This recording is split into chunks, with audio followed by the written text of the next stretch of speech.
កំពូលតារាចម្រៀងល្បីដូចគាត់ហើយគូណាតែធ្វើ original song ឲ្យគាត់ច្រៀងឲ្យស័ក្តិសមនឹងសមត្ថភាពរបស់គាត់ជាជាងឲ្យគាត់ច្រៀងបទ cover បទភ្លេងពីចិនសុំទោសបើនិយាយខុសឆ្គងអូខេចឹងការរិះគន់ខ្លះមិនមែនបែបជន់មិនលិចទេការរិះគន់ខ្លះបែបស្ថាបនាការរិះគន់បែបស្ថាបនាខ្ញុំទទួលយកបើសិនជាការរិះគន់បែបជន់បលិច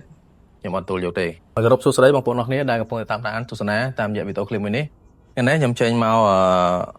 បកស្រាយចម្ងល់ឲ្យបងប្អូនបានយល់ពាក់ព័ន្ធជាមួយនឹងការផលិតចម្រៀងណាបងប្អូនឆ្ងល់ថាឥឡូវអញ្ចេះខ្ញុំឲ្យបងប្អូនមកស្ដាប់ comment សិនខ្ញុំអាន comment ឲ្យបងប្អូនហើយបងប្អូនស្ដាប់តែខ្ញុំចង់និយាយពីអីថ្ងៃនេះហើយខ្ញុំនឹងបកស្រាយបញ្យលបញ្ជាក់ពាក់ព័ន្ធជាមួយនឹងបទ cover បទចម្លងណាមូលហេតុអីបានធមិតធ្វើបទចម្លងចាំខ្ញុំបញ្ជាក់ប្រាប់បងប្អូនយើងឃើញគាត់ comment ថាពេលណាខ្មែរយើងឈប់ចម្លងពីគេពេលណាខ្មែរយើងឈប់ចម្លងពីគេបទនឹងលយខ្លាំងណាស់ជាមួយខ្ញុំហៅ comment ណាដែល comment លក្ខណៈរិះគន់ទេមិនល្អខ្ញុំហើយអត់និយាយទេខ្ញុំនិយាយ comment ណាដែលគាត់រិះគន់ខ្ញុំណាអាចទេបដូរពីពាក្យនិពន្ធទំនុកច្រៀងមកជាការកែសម្រួលដោយចុចព្រោះអីជាបទចម្លងពីចិនកំពូលតារាចម្រៀងល្បីដូចគាត់ហើយគូណាតែធ្វើ original song ឲ្យគាត់ច្រៀងឲ្យស័ក្តិសមនឹងសមត្ថភាពរបស់គាត់ជាជាងឲ្យគាត់ច្រៀងបទ cover បទភ្លេងពីចិនសុំទោសបើនិយាយខុសឆ្គងអូខេចឹងការរិះគន់ខ្លះមិនមែនបែបជន់មិនលិចទេការរិះគន់ខ្លះបែបស្ថាបនាការរិះគន់បែបស្ថាបនាខ្ញុំទទួលយកបើសិនជាការរិះគន់បែបជន់បលិចខ្ញុំអត់ទទួលយកទេបាទនេះខ្ញុំនឹងបញ្យល់បញ្ជាក់ប្រាប់បងប្អូននៅទីទៀតកុំភ្លេចតាមដានទាំងអស់គ្នាសម័យនេះហើយនៅយកបទបរទេសមកច្រៀងដាក់ផលិតកម្មទៀតណាឃើញទេកុំយកបទគេច្រៀងឬ cover អីសង្ឃឹមថាបងយល់អ្វីដែលខ្ញុំចង់និយាយអូខេឃើញ comment បែបរិះគន់ដូចជាមិនមានច្រើនប្រហែលទេប៉ុន្តែគាត់ណាពាក្យពេចន៍ខ្លះវាស្ដាប់មកធ្វើឲ្យយើងមានអារម្មណ៍ថាដូចជាមិនសូវមានតម្លៃពាក់ព័ន្ធនឹងការផលិតបទ cover បទចម្លងពីចិនណាបងប្អូនអញ្ចឹងសរុបមកវិញខ្ញុំចង់បញ្ជាក់ប្រាប់បងប្អូនបន្តិចពាក់ព័ន្ធសម្រាប់ខ្ញុំក្នុងនាមជាអ្នកផលិតសម្រាប់ខ្ញុំមិនដែលបដិសេធជាមួយនឹងការផលិតទេមិនថាបទចម្លងឬក៏បទនិពន្ធថ្មីគឺខ្ញុំផលិតទាំងអស់ហើយកន្លងមកខ្ញុំធ្វើទាំងអស់ទាំងបទនិពន្ធថ្មីទាំងបទចម្លងពីចិនពីវៀតណាមពីប្រទេសផ្សេងបាទយើងមិនទាន់មានបញ្ហាជាមួយសៀមយើងច្រឡងបទសៀមកន្លងមកយើងមាន1កណូទៅតុងឆ្នាំ2010ជាងនោះបទយកពីថៃ1កណូនោះប៉ុន្តែឥឡូវយើងមានបញ្ហាគឺយើងមិនដែលនឹកនាបទរបស់វាទេហើយភាគច្រើនសំទោសបងហើយភាគច្រើនបទយើងយកពីចិនវៀតណាមអីចឹងណាប៉ុន្តែជាក់ស្ដែងសម្រាប់ខ្ញុំរយៈពេលប្រហែល4 5 6ឆ្នាំមកនេះចុងក្រោយនេះគឺខ្ញុំអត់ដែលយកបទចិនមកធ្វើមកចម្លងឬក៏មកច្រៀងឬក៏ផលិតដែរដោយសារអីបទថ្មីយើងអាចធ្វើបានហើយយើងចង់ធ្វើមិនក៏បានដែរវាអត់មានជាឧបសគ្គរបស់យើងទេព្រោះកន្លងមកច្រើនឆ្នាំនេះយើងផលិតបទថ្មីបានរួចទៅហើយក៏យើងមានវិធីសាស្ត្រមានបច្ចេកទេសក្នុងការធ្វើដូចគ្នាវាអត់មានអីជាឧបសគ្គសម្រាប់ខ្ញុំទេជាក់ស្ដែងសម្រាប់ខ្ញុំក្នុងនាមជាអ្នកផលិតខ្ញុំតាមទៅនឹងផលិតកម្មទេផលិតកម្មគេ order ឲ្យខ្ញុំធ្វើបទចម្លងខ្ញុំធ្វើបទចម្លងព្រោះធម្មតាគេយកលុយមកឲ្យយើងមិនយកមិនគេយកលុយមកឲ្យយើងយកទៅបាទយើងធ្វើទៅយើងធ្វើបានធ្វើវាអត់មានអីជាបញ្ហាផងព្រោះអាហ្នឹងវាបើនិយាយពីបទចម្លងវាជាពិភពលោកហើយបទចិនយកពីវៀតណាម កូរ៉េចិនយកពីកូរ៉េយកពីចិនទៅវិញទៅមកច្រឡងមកអ្នក cover 1កណូហ្នឹងមានអីទៅយើងអញ្ចឹងចង់ឲ្យបងប្អូនរៀនបើកចិត្តបន្តិចរៀនបើកចិត្តឲ្យទលាយកុំឲ្យចង្អៀតចង្អល់ពេកពាក់ព័ន្ធជាមួយនឹងការ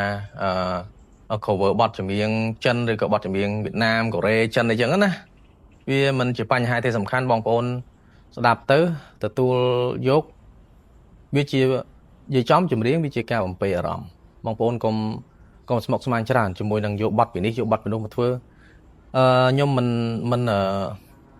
មិនទុំម្នាស់មិនមុសាជាមួយនឹងបងប្អូនដែលខឹងឬក៏ខមមិនរិះគន់នេះទេជាក់ស្ដែងបើយើងនិយាយភាសា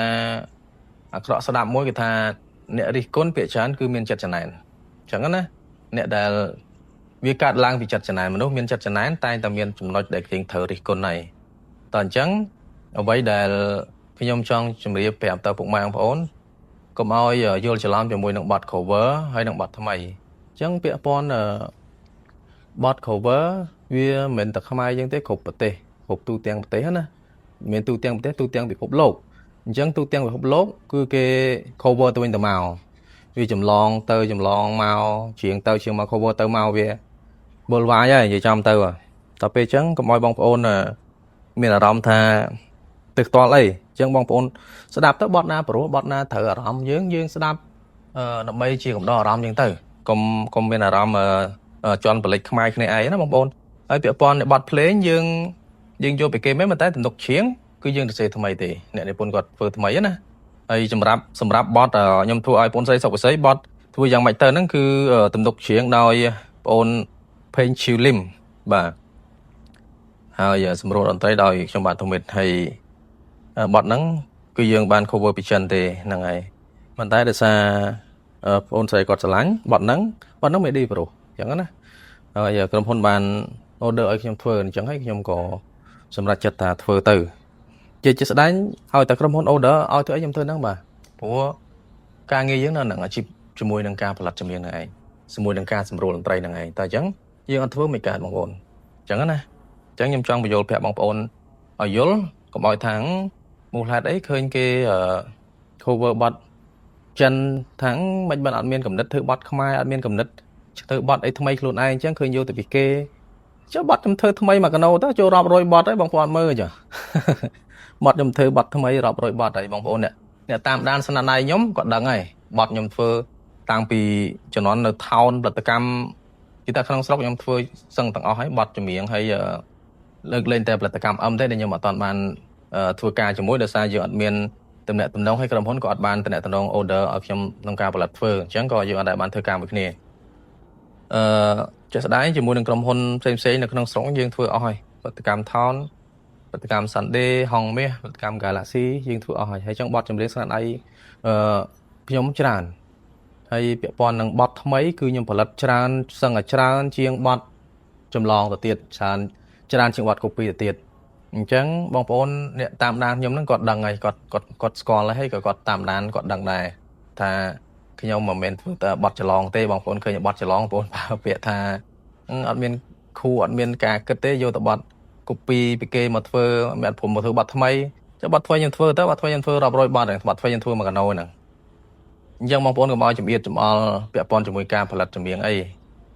យើងបើកចិត្តទៅក្នុងនាមខ្មែរដូចគ្នាទេអញ្ចឹងសម្រាប់ខ្ញុំបញ្ជាក់ទៅបងប្អូនប៉ុណ្ណឹងសង្ឃឹមថាបងប្អូននឹងយល់អ្វីដែលខ្ញុំនិយាយក្នុងនាមជាខ្មែរដូចគ្នាហើយខ្ញុំនឹងមានបទចម្រៀងជាច្រើនផលិតជាច្រើនជាពិសេសគឺបទនិពន្ធថ្មីសង្ឃឹមថាបងប្អូននឹងជួយគាំទ្រដូចអ្វីដែលបងប្អូនខមមិនរិះគន់ផងកុំឲ្យថាឃើញតែរិះគន់ឃើញតែខមមិនរិះគន់គេចាបទគេធ្វើថ្មីអត់ឃើញខមមិនសរសើរតើពេលគេយកច្រឡងម្ដងរិះគន់គេកុំឲ្យមានអារម្មណ៍បែបហ្នឹងកុំឲ្យខ្ញុំគិតអញ្ចឹងចង់អីចឹងបងប្អូនកុំឲ្យថាខ្ញុំធ្វើបទនិពន្ធថ្មីរាប់រយបទហើយអត់ឃើញសរសើរអត់ឃើញអីដល់ពេលឃើញធ្វើ cover ចម្លងចិនមួយបទជេរខ្ញុំចង់និយាយចឹងបងប្អូនអញ្ចឹង